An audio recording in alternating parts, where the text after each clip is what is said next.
যত গোপনে ভালোবাসি পরাণ ভরি, পরাণ ভরি ওঠে শোভাতে। যেমন কালো মেঘে অরুণ আলো লেগে, মাধুরী ওঠে জেগে প্রভাতে।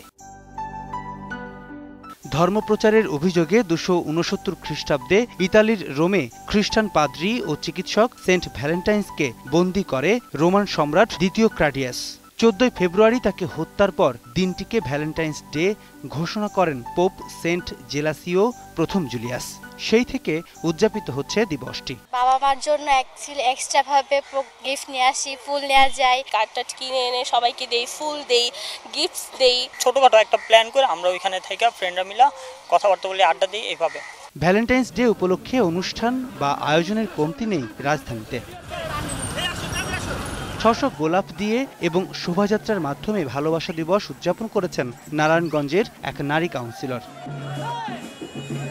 ভালোবাসা দিবস উপলক্ষে রাঙামাটিতে 1 বিলিয়ন রাইজিং এর আয়োজনে মনঘর আবাসিক বিদ্যালয় মাঠে শিক্ষার্থীরা ব্যতিক্রমধর্মী নাচের মাধ্যমে নারীর প্রতি সহিংসতা প্রতিরোধের দাবি জানায়।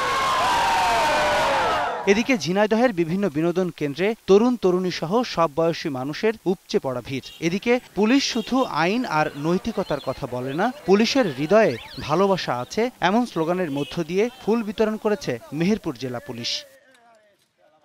প্রণব চক্রবর্তী, ২১ টেলিভিশন, ঢাকা।